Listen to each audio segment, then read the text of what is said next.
right, today's business snippet is going to answer some sticky questions. So one question I have been asked is, how do you handle the situation when you approach somebody about the patches and they say that they've already heard about the patches from somebody? This is how I handle it. I keep in mind that even if I tell somebody, if I'm the first person to tell that person about patches, they're not mine. They're not mine. And they can choose whoever they want to be with. People are people, they're not possessions.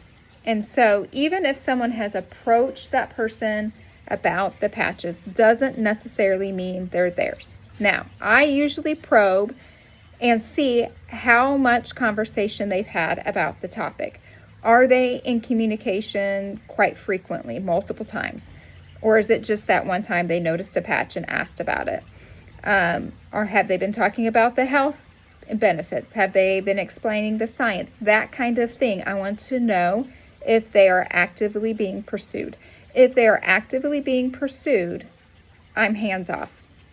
I encourage them to do the patches. I encourage them to go back to that person and to buy the patches. That's what I do.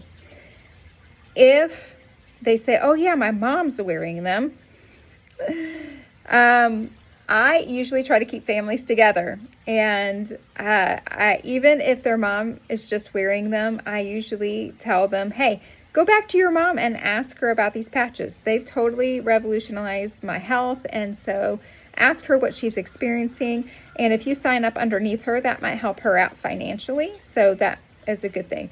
If she's not interested in signing you under her, please come back. I would love to help you. I love helping people with these patches and helping them on their health journey. So that's what I normally say around that.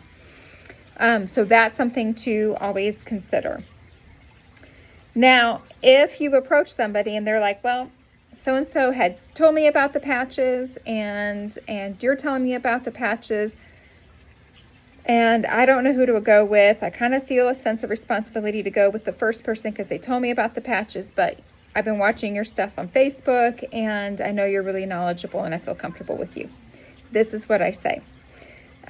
Number one, I want you to get on the patches with whoever you sign up with. I want you to be on the patches. So that's what I tell them.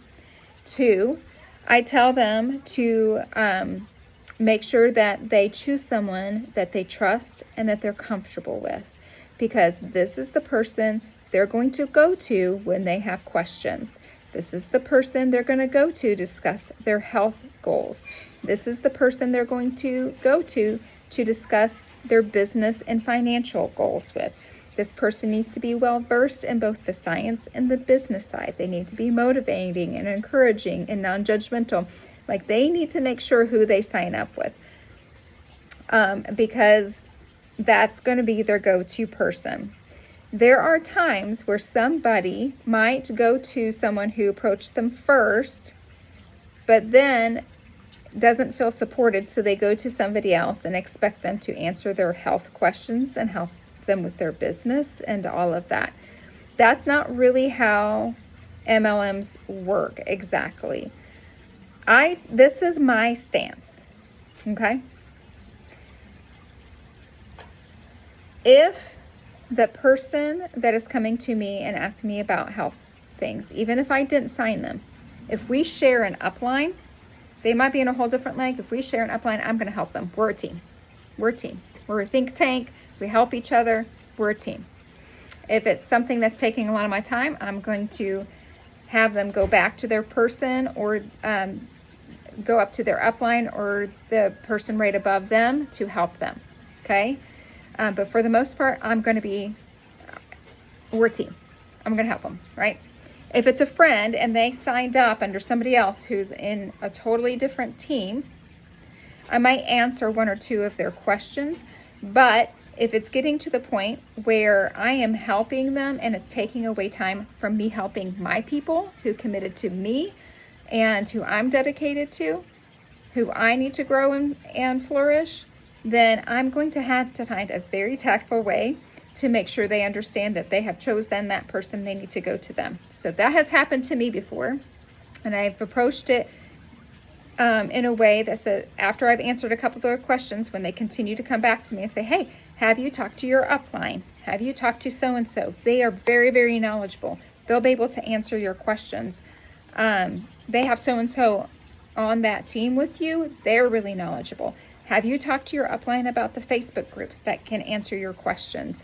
And I also say, I'm hesitant to give you advice because your upline may have advice that differs from my advice, and I don't want to contradict that.